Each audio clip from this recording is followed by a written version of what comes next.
താൻ ദേവസ്വം ബോർഡ് പ്രസിഡന്റായി സ്ഥാനം ഏറ്റെടുത്തത് മുതൽ കൃത്യമായ രീതിയിൽ മാത്രമാണ് നടപടിക്രമങ്ങൾ നടത്തിയിട്ടുള്ളത് എന്നാണ് അദ്ദേഹം പറഞ്ഞത്. ഏത് അന്വേഷണത്തെയും നേരിടാൻ താൻ തയ്യാറാണ് എന്ന കാര്യമൊക്കെ അദ്ദേഹം നേരത്തെ തന്നെ വ്യക്തമാക്കുകയും ചെയ്തിരുന്നു. ശബരിമലയിൽ താൻ ഒരു തരത്തിലുള്ള ക്രമക്കേടുകളും നടത്തിയിട്ടില്ല. 2019 നടന്ന സ്വർണ്ണക്കൊള്ളയുമായി ബന്ധപ്പെട്ടുകൊണ്ടുള്ള വിവരങ്ങളും രേഖകളും ഹൈക്കോടതിക്കടക്കം നൽകിയത് തൻ്റെ ഭരണസമിതിയുടെ കാലത്താണ് എന്ന കാര്യമടക്കം അദ്ദേഹം വ്യക്തമാക്കുകയും ചെയ്തിരുന്നു. 2005 സ്വർണ്ണപ്പാളികൾ വീണ്ടും സ്വർണം പൂശുന്നതിനായി കൊണ്ടുപോയ സമയത്ത് പോലും അവ പൂശി തിരികെ എത്തിക്കുന്ന സമയത്തും കൂടുതൽ സ്വർണ്ണമാണ് പാളികളിൽ ഉണ്ടായിരുന്നത് എന്ന കാര്യമടക്കം അദ്ദേഹം വ്യക്തമാക്കുകയും ചെയ്തതാണ്. ഇന്ന് രാവിലെയും അദ്ദേഹം ഫേസ്ബുക്കിൽ ഇതുമായി ബന്ധപ്പെട്ടുകൊണ്ടുള്ള ഒരു വിശദീകരണമടക്കം നൽകുകയും ചെയ്തിരുന്നു. തൻ്റെ അറസ്റ്റിലേക്കടക്കം കാര്യങ്ങൾ നീങ്ങുന്നുണ്ട് എന്ന വിവരത്തിൻ്റെ അടിസ്ഥാനത്തിലാണ് അദ്ദേഹം ഫേസ്ബുക്കിൽ ഒരു വിശദീകരണമടക്കം നൽകുകയും ചെയ്തത്. ഏതാനും മണിക്കൂറുകൾക്ക് മുമ്പാണ് അദ്ദേഹം ഈ വിശദീകരണമടക്കം നൽകുകയും ചെയ്തത്. നിലവിൽ ഇപ്പോൾ അദ്ദേഹത്തെ പ്രത്യേക അന്വേഷണ സംഘം കസ്റ്റഡിയിലെടുത്തിരിക്കുന്നു എന്നാണ് നമുക്ക് ലഭിക്കുന്ന വിവരം. ശശിധരൻ്റെ നേതൃത്വത്തിലുള്ള അന്വേഷണ സംഘം ഇതുമായി ബന്ധപ്പെട്ട അന്വേഷണം പുരോഗമിക്കുകയും ഹൈക്കോടതിയിൽ ഇടക്കാല റിപ്പോർട്ടുകളടക്കം നൽകുകയും ചെയ്തിരുന്നു. ആ ഇടക്കാല റിപ്പോർട്ടിലാണ് PS പ്രശാന്തിൻ്റെ പങ്കുകൂടി വ്യക്തമാക്കുന്ന റിപ്പോർട്ട് സമർപ്പിച്ചിരുന്നത്. അതുപ്രകാരം PS പ്രശാന്തിനെയും അറസ്റ്റിലേക്കും കാര്യങ്ങൾ നീങ്ങും എന്ന കാര്യത്തിൽ സംശയമുണ്ടായിരുന്നില്ല. നിലവിൽ ഇതൊരു രാഷ്ട്രീയ പകപ്പോക്കലാണ് എന്ന കാര്യമാണ് PS പ്രശാന്ത് തന്നെ വ്യക്തമാക്കിയിരിക്കുന്നത്. മന്ത്രിയുടെ നിർദ്ദേശപ്രകാരമാണ് ഇത്തരമൊരു നടപടിയിലേക്ക് പ്രത്യേക അന്വേഷണ സംഘം നീങ്ങിയത് എന്നടക്കമുള്ള ആരോപണങ്ങൾ PS പ്രശാന്തിൻ്റെ ഭാഗത്തു നിന്നുമുണ്ടായിരുന്നു. ഏറ്റവും പ്രധാനപ്പെട്ട കാര്യം PS പ്രശാന്ത് 2025 നേരത്തെ 2019 ഇതുമായി ബന്ധപ്പെട്ടുകൊണ്ട്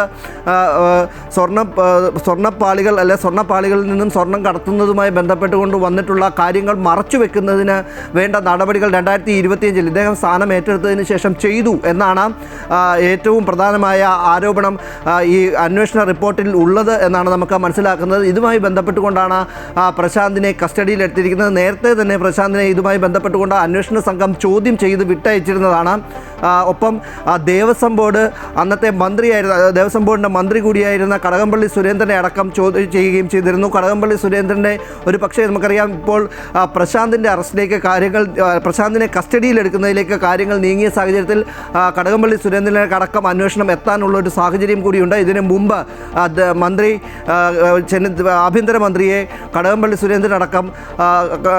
സുരേന്ദ്രൻ വീട്ടിലെത്തി സന്ദർശിച്ച വാർത്തയടക്കം അമൃത TV ആണ് ആദ്യം തന്നെ പുറത്തു കൊണ്ടുവരികയും ചെയ്തത്. ഇതിൽ നിന്ന് ഏറ്റവും പ്രധാനപ്പെട്ട കാര്യം PS പ്രശാന്തിൻ്റെ കസ്റ്റഡിയിലേക്ക് കാര്യങ്ങൾ നീങ്ങിയിരിക്കുന്നു. ഇനി വിശദമായ ചോദ്യം ചെയ്യലിലേക്കും അറസ്റ്റ് അടക്കമുള്ള നടപടിയിലേക്ക് പോകുമോ എന്നാണ് അറിയേണ്ടത്. നിലവിലിപ്പോൾ ശബരിമല സ്വർണ്ണക്കൊള്ളയുമായി ബന്ധപ്പെട്ടുകൊണ്ട് ഈ PS പ്രശാന്തിൻ്റെ പങ്ക് എന്ന അന്വേഷണ സംഘം വ്യക്തമാക്കുന്നത് 2025 അല്ലെങ്കിൽ 2019 നടന്ന സ്വർണ്ണക്കൊള്ള മറച്ചുവെക്കുന്നതിന് ഉള്ള നടപടികൾ PS പ്രശാന്തിൻ്റെ ഭാഗത്തു നിന്നും ഉണ്ടായി എന്നതാണ് ഇതിലുള്ള ആരോപണം. കൃത്യമായ മൊഴികളുടെയും അതുപോലെ തന്നെ വിവരങ്ങളുടെയും അടിസ്ഥാനത്തിലാണ് ഇപ്പോൾ PS പ്രശാന്തിനെ കൂടി അന്വേഷണ സംഘം കസ്റ്റഡിയിലെടുത്തിരിക്കുന്നത്. ഇതുമായി ബന്ധപ്പെട്ടുകൊണ്ട് PS പ്രശാന്തിനെ ഇതിനു മുമ്പും അന്വേഷണ സംഘം ചോദ്യം ചെയ്തിരുന്നെങ്കിലും ഇനി ഒരു വിശദമായ ചോദ്യം ചെയ്യലിലേക്കായിരിക്കും കടക്കുക. മായ രജിത്ത്, ഈ PS പ്രശാന്തിനൊപ്പമുണ്ടായിരുന്ന ഭരണസമിതി അംഗങ്ങൾക്കുമെതിരെ കേസെടുക്കണമോ എന്ന കാര്യത്തിൽ ഒരു സംശയം നിലനിന്നിരുന്നു SITയുടെ മുന്നിൽ, ആഭ്യന്തര വകുപ്പിൻ്റെ മുന്നിൽ. അതുകൊണ്ട് അതിന് നിയമോപദേശമൊക്കെ തേടിയിരുന്നു. ആ നിയമോപദേശം കിട്ടിയതിൻ്റെ ഭാഗമായിട്ടായിരിക്കാം ഇപ്പോൾ കസ്റ്റഡിയിലെടുത്തത്. ഇനിയിപ്പോൾ അറസ്റ്റ് രേഖപ്പെടുത്തണം. അത് ഉടൻ തന്നെ ഉണ്ടാവുമെന്ന് പ്രതീക്ഷിക്കാം അല്ലേ? തീർച്ചയായും. ഇതുമായി ബന്ധപ്പെട്ടുകൊണ്ട് രണ്ടാമത്തേതാണ്. ഇതിപ്പോൾ നിലവിൽ PS പ്രശാന്തിനെ നേരത്തെ തന്നെ ഇതുമായി ബന്ധപ്പെട്ടുകൊണ്ട് ഒരു ചോദ്യം ചെയ്യൽ നടത്തിയിട്ടുണ്ട്. ഇപ്പോൾ കസ്റ്റഡിയിലെടുത്ത് വീണ്ടും ഒരു ചോദ്യം ചെയ്യലിലേക്കും ലഭിച്ചിട്ടുള്ള രേഖകളുടെയും ഒപ്പം തന്നെ ലഭിച്ചിട്ടുള്ള മൊഴികളുടെയും അടിസ്ഥാനത്തിലുള്ള ചോദ്യം ചെയ്യലിലേക്കും കടക്കും. ഇതുമായി ബന്ധപ്പെട്ടുകൊണ്ട് PS പ്രശാന്ത് നൽകുന്ന വിശദീകരണത്തെ അടിസ്ഥാനമാക്കിയായിരിക്കും അറസ്റ്റ് അടക്കമുള്ള നടപടികളിലേക്ക് നീങ്ങുമോ എന്ന കാര്യത്തിൽ വ്യക്തത വരുത്തുക. കാരണം കസ്റ്റഡിയിലെടുത്ത് കഴിഞ്ഞാൽ തന്നെ ഉടൻ അറസ്റ്റ് രേഖപ്പെടുത്തണമെന്നില്ല. നിലവിൽ ഇപ്പോൾ തങ്ങൾക്ക് ലഭിച്ചിട്ടുള്ള മൊഴികളുടെയും ഒപ്പം തന്നെ തങ്ങൾക്ക് ലഭിച്ചിട്ടുള്ള തെളിവുകളുടെയും അടിസ്ഥാനത്തിൽ വിശദാംശങ്ങൾ ചോദിച്ചറിയുകയാകാം. നേരത്തെ തന്നെ നമുക്കറിയാം PS പ്രശാന്തിനെ അന്ന് ലഭിച്ച വിവരങ്ങളുടെ അടിസ്ഥാനത്തിൽ ചോദ്യം ചെയ്ത് വിട്ടയക്കുന്ന ഒരു സാഹചര്യമായിരുന്നു ഉണ്ടായിരുന്നത്. അന്ന് ചോദ്യം ചെയ്യലിനായാണ് വിളിച്ചു വരുത്തിയതെങ്കിൽ ഇന്നിപ്പോൾ നിയമോപദേശമടക്കം കൃത്യമാണ്. ഇതിൻ്റെ അന്വേഷണ ഉദ്യോഗസ്ഥൻ S വെങ്കടേഷിൻ്റെ നേതൃത്വത്തിലടക്കം നിയമോപദേശമടക്കം തേടിയതിനു ശേഷമാണ് ഇപ്പോൾ കസ്റ്റഡിയിലേക്ക് നീങ്ങിയിരിക്കുന്നത് എന്ന കാര്യം വ്യക്തമാണ്. അതുകൊണ്ട് തന്നെ കൂടുതൽ ചോദ്യം ചെയ്യലിലേക്ക് കടന്നതിന് ശേഷം അറസ്റ്റ് അടക്കമുള്ള നടപടികളിലേക്ക് കടക്കുമോ എന്ന കാര്യം ഇനി കാണേണ്ടതാണ്. എന്തുതന്നെയായാലും അന്വേഷണ സംഘം അന്നത്തെ ദേവസ്വം ബോർഡ് ബോർഡ് പ്രസിഡന്റിലേക്ക് കൂടി അന്വേഷണം എത്തിയിരിക്കുന്നു എന്നതാണ്. താനാണ് ഇതിനൊക്കെ എല്ലാവിധ തെളിവുകളും നൽകിയിട്ടുള്ളത്. ഇപ്പോൾ നിലവിൽ ഹൈക്കോടതിയുടെ നിരീക്ഷണത്തിൽ നടക്കുന്ന അന്വേഷണ സംഘത്തിന് ആവശ്യമായ തെളിവുകൾ ദേവസ്വം ബോർഡിൽ നിന്നും നൽകിയതും രേഖകളടക്കം നൽകിയതും താനാണ് എന്ന് അവകാശപ്പെടുമ്പോഴും അതേ ദേവസ്വം ബോർഡ് പ്രസിഡന്റ് ആയിരുന്ന ആൾ തന്നെ പ്രതിപട്ടികയിലേക്ക് എത്തുകയും കസ്റ്റഡിയിലേക്ക് എത്തുകയും ചെയ്യുന്ന ഒരു കാഴ്ചയാണ് നമുക്ക് കണ്ടത്. നേരത്തെ അറിയാം, ഈ കേസുമായി ബന്ധപ്പെട്ടുകൊണ്ട് പ്രധാനപ്പെട്ട അന്നത്തെ 2019 പ്രസിഡന്റായിരുന്ന പത്മകുമാർ അടക്കം, ഒപ്പം തന്നെ മുരാരി ബാബു അടക്കം, നേരത്തെ ഒന്നാം പ്രതിയായിട്ടുള്ള മുരാരി ബാബു കഴിഞ്ഞ ഏതാനും ദിവസം മുമ്പാണ് അദ്ദേഹം മരണപ്പെടുന്നത്.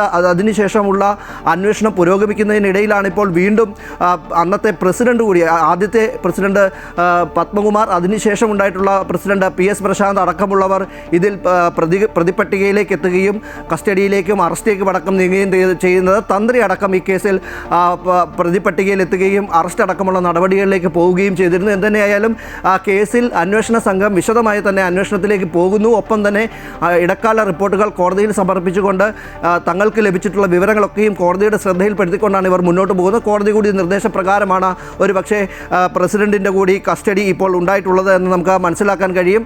വിശദമായ ചോദ്യം ചെയ്യലിന് ശേഷമായിരിക്കും അറസ്റ്റ് അടക്കമുള്ള നടപടിയിലേക്ക് പോവുകയാണെങ്കിലും ഉണ്ടാവുക. അത് ഉണ്ടാകുമോ എന്നാണ് ഇനി അറിയേണ്ടത്.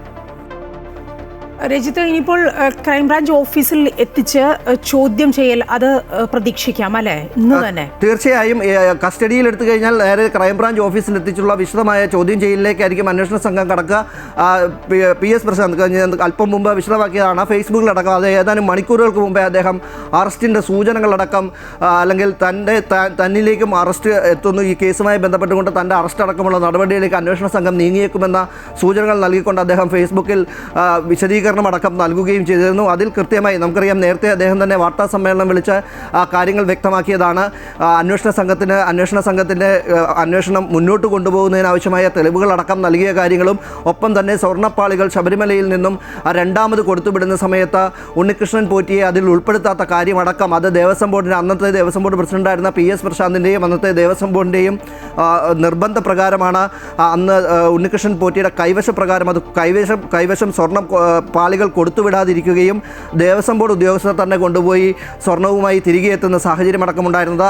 അന്ന് ഉണ്ടായത് എന്ന് പറയുന്നത് ഹൈക്കോടതി കമ്മീഷണർക്ക് ഇത് സംബന്ധിച്ച വിവരങ്ങൾ നൽകാതിരിക്കുക എന്നത് മാത്രമായിരുന്നു. പിന്നീട് ദേവസ്വം ബോർഡ് ഇതിന് വിശദീകരണം നൽകുകയും ഹൈക്കോടതി അത് അംഗീകരിക്കുകയും ചെയ്തതാണ് എന്ന കാര്യമടക്കം അദ്ദേഹം വ്യക്തമാക്കിയിരുന്നു. എന്തുതന്നെയായാലും തൻ്റെ അറസ്റ്റിൽ ഒരു രാഷ്ട്രീയമുണ്ട്. ആ രാഷ്ട്രീയത്തിൻ്റെ ഭാഗമായാണ് തൻ്റെ അറസ്റ്റ് അല്ലെങ്കിൽ തൻ്റെ കസ്റ്റഡി അടക്കം ഉണ്ടാകുന്നത്, അറസ്റ്റിലേക്ക് നീങ്ങുന്നത് എന്ന കാര്യവും അദ്ദേഹം വ്യക്തമാക്കിയിരുന്നു. ഇന്നിപ്പോൾ അത് കസ്റ്റഡിയിലേക്ക് എത്തിയിരിക്കുന്നു. ഇനി എന്ത് നടപടിയിലേക്കായിരിക്കും അന്വേഷണ സംഘം നീങ്ങുക എന്നത് ഇനി അറിയാനുള്ളത്.